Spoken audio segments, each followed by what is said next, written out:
অর্থাৎ প্রথম দিন রথযাত্রা হয়, তার আগেরও কিছু অনুষ্ঠান হয়, মিছা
যতবার ভক্তের কাছে ভালোবাসা পেয়েছেন, ভক্তের প্রেমের কাছে বাধা পড়েছেন, ততবার তিনি কেঁদেছেন, হেসেছেন, নেচেছেন, চুরি করেছেন, খেয়েছেন, সবই করেছেন।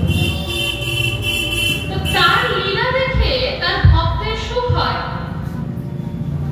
তাই জগন্নাথ বিভিন্ন লীলা করেন, বিভিন্ন রূপে লীলা করেন। তো কালকে যে লীলা ছিল তার নাম হচ্ছে হেরা পঞ্চমী। হয়তো শুনেছ হেরা পঞ্চমী। হেরা অর্থাৎ দেখা, আর পঞ্চমী পঞ্চমী তিথি, ওই তিথিতে দেখা হেরা পঞ্চমী। তো হেরা পঞ্চমী এক অন্যরকম লীলা আছে। আমরা শুনেছি যে জগন্নাথের মন্দিরে যে ভোগ রান্না হয় তা স্বয়ং মা লক্ষ্মী তিনি প্রস্তুত করেন জগন্নাথের জন্য। জগন্নাথের ভোগের বিভিন্ন ঘটনা রয়েছে, রহস্য বলা যায়, তা এখনো কেউ জানে না কিভাবে ভোগ তৈরি হয়। ভোগের ঘরে কেউ প্রবেশ করতে পারে না, আর এই ভোগের ঘরে যারা প্রবেশ করেন তারা বলেন যে আমরা তো কেউ করি না, মা করে, ভগবতী করে। তো তার কৃপাতে নিজের থেকেই হয়ে যায়। এই 7টা হাঁড়ি পরপর বসানো থাকে উনুনে। সবার প্রথমে হাঁড়িটা ভাত থেকে আগে ওইখানে রান্না, তারপর আস্তে আস্তে রান্না।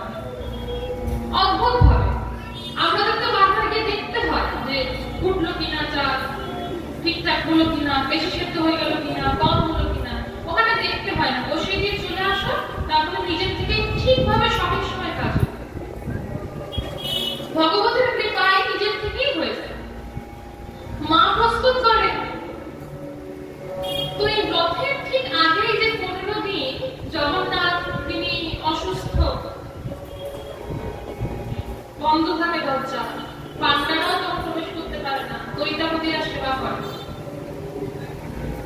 মা লক্ষ্মী তিনি সবসময় দেখাশোনা করেন ভিতরে। তো তারপরে জগন্নাথের ইচ্ছা হয় যে তিনি একটু বাইরে বেরোবেন, অনেকদিন ঘরে বন্ধ তো, বাইরে বেরোবেন। মা দেখাশোনা করেন, তো মা লক্ষ্মী ভিতরে দেখাশোনা করেন। একবার কি হচ্ছে না, ওই দরজা বন্ধ, এমন সময় এক খুব নাম করা অনেক প্রসিদ্ধ তান্ত্রিক, অনেক বছর ধরে তপস্যা করছেন, তার তপস্যা সিদ্ধি লাভ হয়েছে। এবার তিনি বলছেন যে তিনি মনে করেছেন সারা পৃথিবীতে যত তীর্থস্থান রয়েছে সব তিনি পরিক্রমা করবেন এবং সব শেষে অর্থাৎ সব তীর্থ ঘুরে তিনি পুরীতে আসবেন, পুরীধাম দর্শন করে তার পরিক্রমা এই ব্রত সম্পন্ন হবে। তো এই তান্ত্রিক এসেছেন পুরীধামে, এসে দেখছেন দরজা বন্ধ। দরজা বন্ধ কেন? তো পান্ডারা বলছে যে এখন তো দরজা বন্ধ, তুমি জানো না আমাদের জগন্নাথ আমাদের মহাপ্রভুর এখন শরীর খুব খারাপ, তাই জন্য এখন দরজা বন্ধ, আমরা পান্ডা আমরাও ঢুকতে পারি না। এখন একমাত্র সেবা ভার পায় দৈতাপতিরা, আমরাও ঢুকতে পারি না। তখন তান্ত্রিক বলছে তা হয় নাকি? ও জগদীশ্বর, উনি ভগবান, উনার আমার শরীর খারাপ হয়? আমাদের শরীর খারাপ হয়, উনার কোনো শরীর খারাপ হয়? তারপর দরজা বন্ধ করে একদম 3 ভাই বোনের ভিতরে, বাইরেই না, দেখাই না, না হয় না? দরজা খুললে তোমাদের ঘন্টা ফালতু ওসব কিছু হয় না, দরজা খুললে পান্ডা যতই বোঝায় ও আর বুঝতে চায় না, বুঝতে এসব কিছু পায় না। ভগবানের আমার কিসের শরীর খারাপ? তো তখন যে পান্ডারা কিছুতেই শুনলো না, তখন তিনি কি করলেন, তখন রাজার কাছে গেছেন। রাজা, এরকম হচ্ছে তোমার রাজ্যে পুরীর মন্দিরে এরকম অনাচার হচ্ছে, তুমি কিছু ব্যবস্থা করো।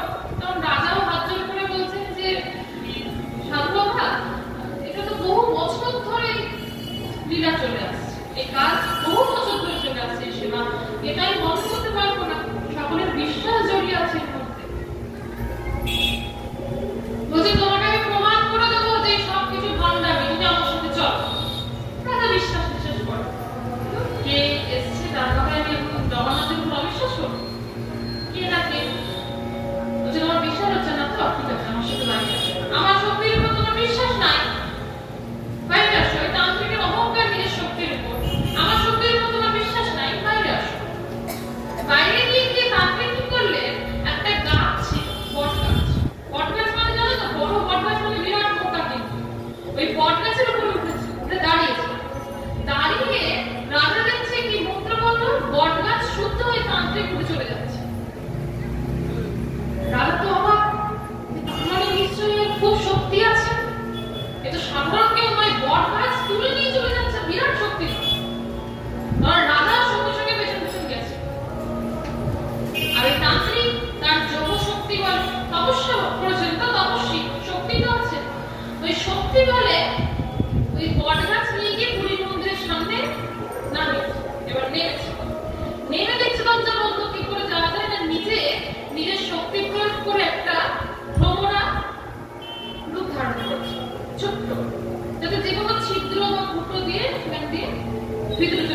পদ্মের উপর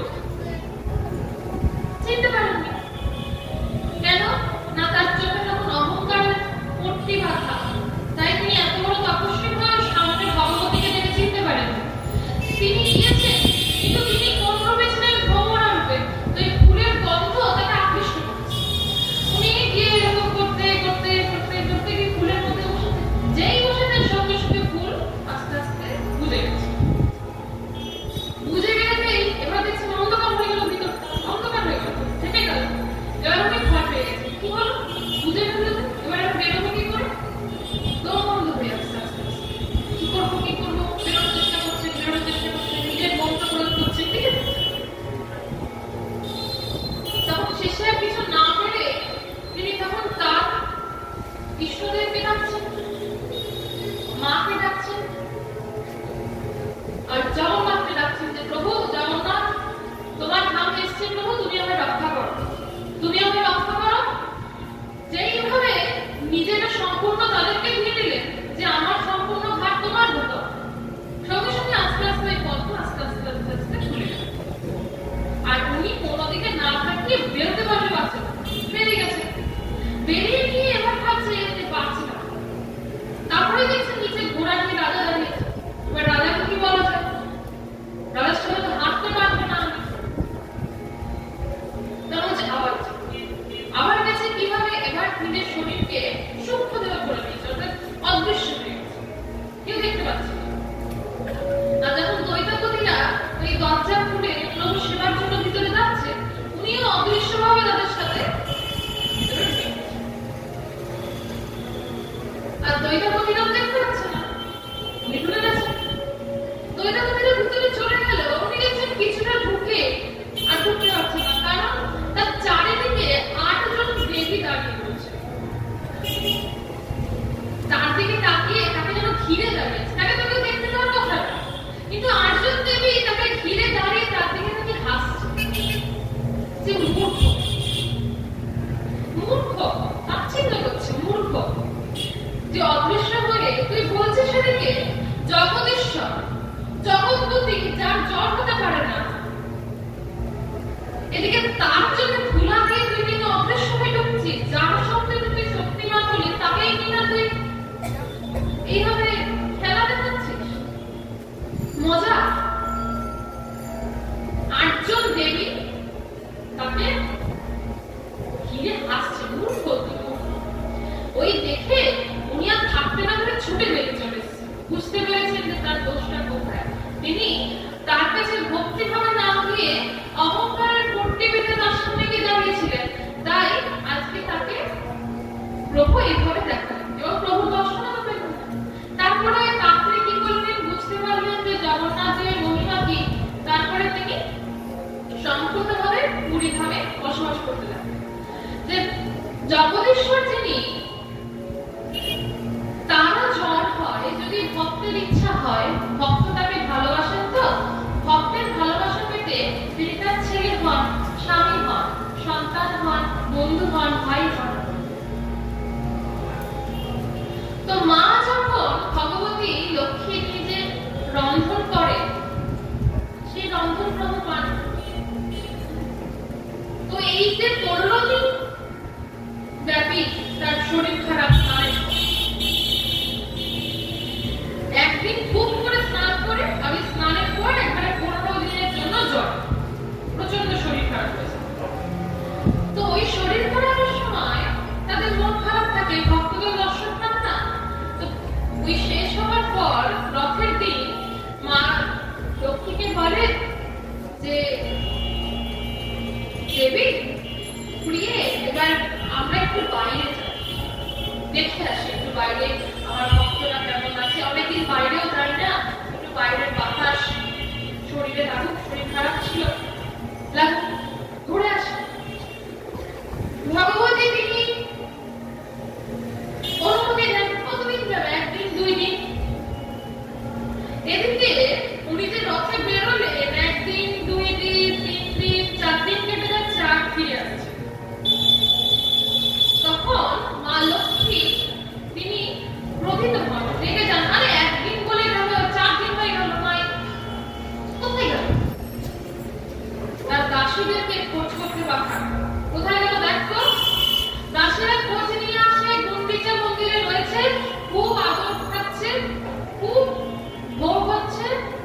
পাচ্ছেন, ভোগ গ্রহণ করছেন, আর খুব আনন্দ রয়েছে দিন ভাই।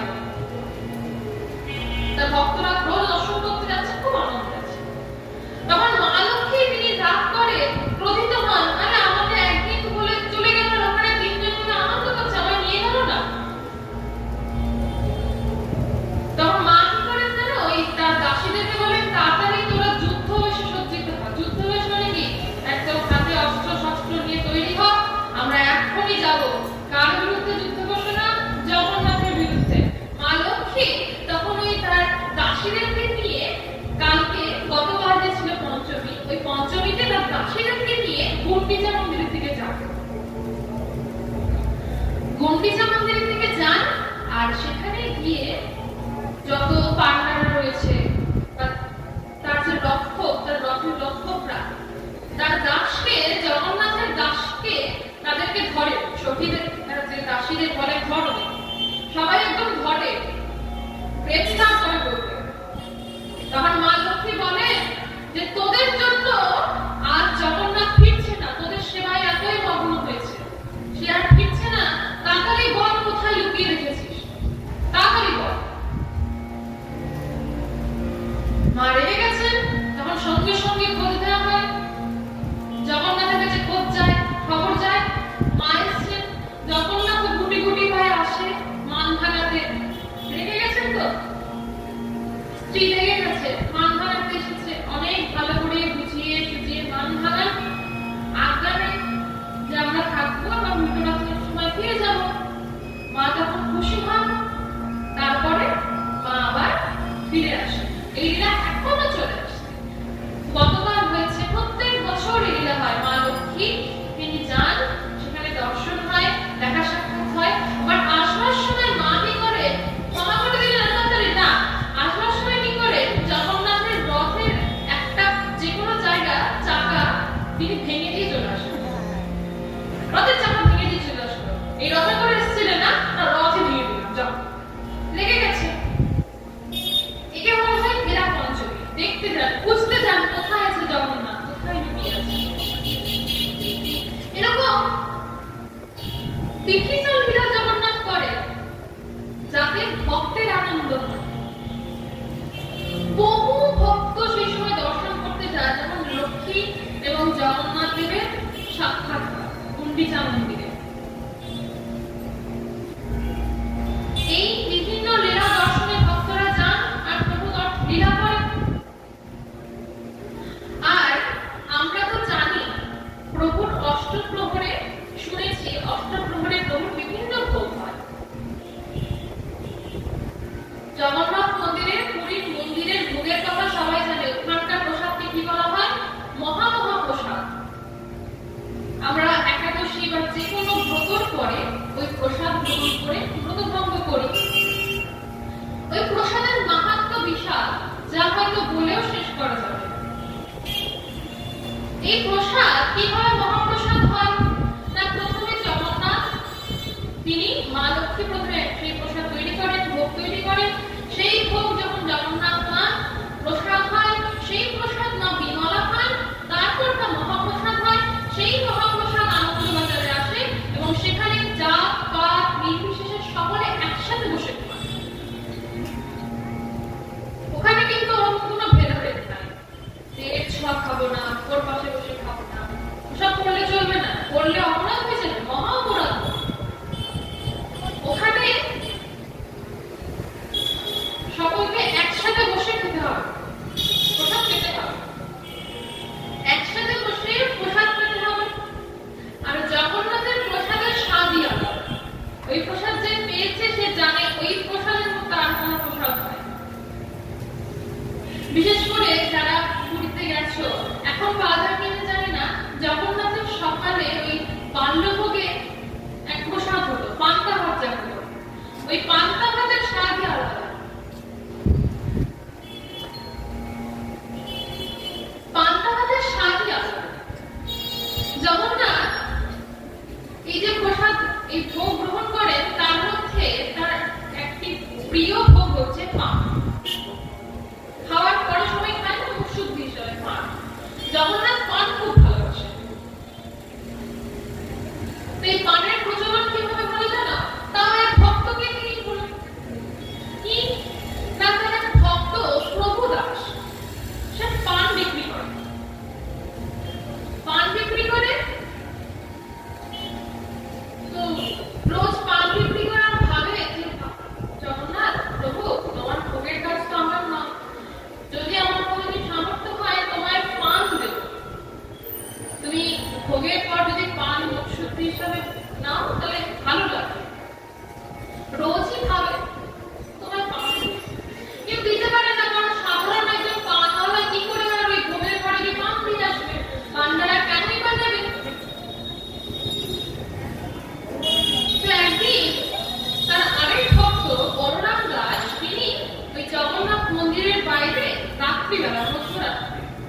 বিচরণ করছে। হঠাৎ দেখে কি মধ্যরাত্রে যখন নিঝুম পরিবেশ, সকলে ঘুমোচ্ছে, জগন্নাথের মন্দিরের দরজা খুলে গেল। আর দুটো বাচ্চা বাচ্চা ছেলে, অল্প বয়সী, একদম ছোট ছিল, তারা গায়ে সাদা কাপড় পরা, বেরিয়ে ওই পানওয়ালা প্রভুদাসের ঘরে গিয়ে ঢুকছে। আবার কিছুক্ষণ পর বেরিয়ে আসছে, বোঝা যাচ্ছে পান পেয়েছে, ফোনটা লাল, পান প্লেট ফোন লাল হয়েছে, জিভ লাল হয়েছে। বেরিয়ে এসে আবার ঢুকছে জগন্নাথ মন্দির, চুপচাপ রোজ হয়, একদিন, 2 দিন, 3 দিন, 4 দিন, রোজ দেখছে। উনি ভাবছেন জগন্নাথ মন্দিরে এইটুকু ছেলে আবার কি, চিন্তা পাচ্ছে না তো, রোজ দেখে। তো তার কি মনে হলো, তিনি একদিন গিয়ে প্রভুদাস পানওয়ালা তার কাছে গেছেন যে তোমার বাড়িতে রোজ রাত্রিবেলা দেখি কে আসে, কে গো, দুটো ছেলে, কার আসে? বলছে জানি না তো, রাত্রিবেলা দুটো ছেলে আসে, পান চাই দিয়ে দিই। বলছে আচ্ছা, কিন্তু অত রাতে আসে, দাম ঠিকঠাক নাও তো? রাত্রি মাঝরাত্রিরে কেউ যদি তোমাকে নিয়ে কাজ করে, যে কোনো কাজে তুমি করো, সেটা তো বেশি নেবে তুমি দাম। বলছে তুমি দাম ঠিকঠাক নাও তো? না, রাত্রিবেলা বাচ্চা দুটো আসে, আবার দাম কিসের? কোনো দামই নেই, বিনা পয়সা, কোন দাম নেই। যদি তা হয় না, তুমি ব্যবসায়ী, তুমি তো ব্যবসায়ী, তোমাকে তো ব্যবসাটা ঠিকঠাক রাখতে হবে নাকি? তোমার কাছে পানি নিতে আসছে রোজ, একদিন 2 দিন হলে হয়, রোজ আসে, তো তুমি টাকা পয়সা কিছু নেবে না? আজকে আসলে বলবে টাকা দিতে, আর যদি টাকা না দিতে পারে তাহলে বলবে গায়ে যে চাদর আছে, চাদরটা যেন বন্ধ করে রেখে যাবে, পরদিন এসে টাকা দিয়ে ছাড়িয়ে যাবে। বলছে ঠিক আছে তাই। প্রভুদাস তো ভক্ত, সাধু এমনই হয়, সাধুর বলে শিশুর মতো সরলতা থাকে, তার মধ্যে কোনো জটিলতা থাকে না। বলেছে ঠিক আছে তাই, কোনোদিন মনে হয় না যে বাচ্চা দুটোর কাছ থেকে পেতে, এখন মনে হয়েছে যে ব্যবসা। তার ভক্ত দাদা বলেছে ব্যবসায়ী তুমি, এই কাজটা করো। বলছে তাই তো, ঠিক তো, তাই করছে। তো রাত্রিবেলা বড়রাতটাও দেখছে, হ্যাঁ দুটো ছেলে আবার ঢুকছে, দুটো ছেলে যাচ্ছে। তো যে সেই দিন যেই ওই দুটো ছেলে ঢুকেছে, তখন প্রভুদাস বলছেন এই যে বাবু শোনো, আজকে কিন্তু বিনা পয়সায় পান হবে, আর আগে অনেক দিনের পানের টাকা কিন্তু বাকি আছে, আজকে কিন্তু দেনা পাওনা চুকিয়ে তারপরে তোমরা পান খাবে, নালে খাবে। তখন ওই ছেলে দুটো বলছে আজকে তো টাকা নেই, তুমি আজকে পান দাও, কালকে হিসাব মতো যত টাকা থাকে সব এনে দেবো, যত বাকি হয়েছে ততটা দেব। বলছে তা হয় না, আমি চিনি না, আমি ব্যবসায়ী, আমি চিনি, তুমি আজকে পান খেয়ে কাল থেকে দেওয়ার আসো, কাল থেকে খাওয়া, তুমি আমার টাকাটা বাকি রইলো, আমি তো পাবো না, ওসব চালাকি হবে না, তোমার চাদরগুলো রাখো, পান নাও, কালকে এসে ছাড়িয়ে নিয়ে যাবে। ঠিক আছে, আর কি করা যাবে, অবস্থা ওই 2 ভাই কি করলো, চাদর খুলে ওখানে রাখলো, দেখে পান নিয়ে চলো।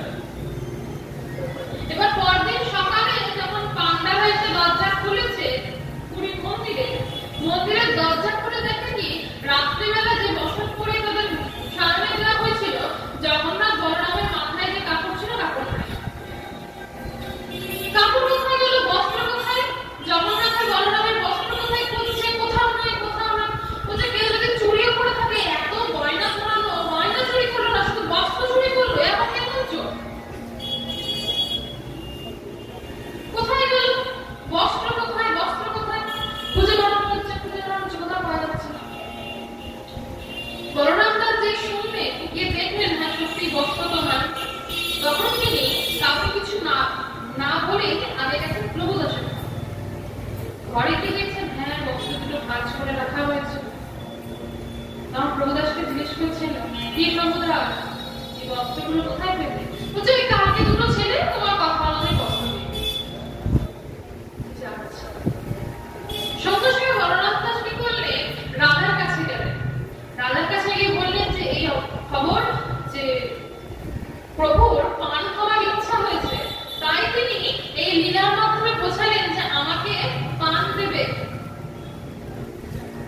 প্রভুর পান খাওয়ার ইচ্ছা হয়েছে, সঙ্গে সঙ্গে রাজা তো ছুটতে ছুটতে এসেছেন, প্রভুদাসের চরণে পড়ে গেছে যে আমার অহ সৌভাগ্য, আমি আপনার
প্রতিদিন তো পুরীতে বিভিন্ন রকমের ভোগ চলে, কিন্তু আমরা যদি ভালোবেসে একদিন দুই দিন একটু পান দিই তাতে তো খুশি হবে।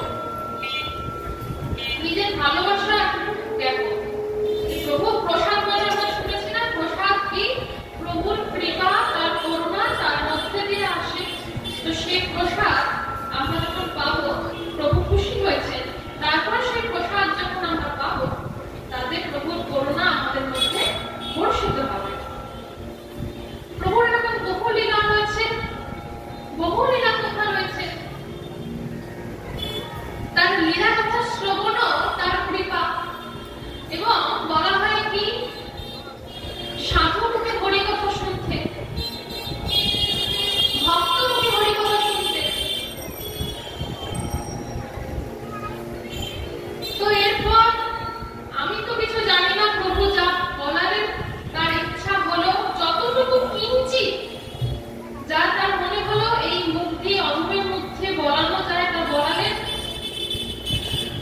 এরপর বিস্তারিত ভাবে প্রভুর আরো লীলা কথা আমরা এখন শ্রবণ করব। এসে গেছেন আমার মামা, কৃষ্ণ বাবার মামা, তিনি এসেছেন।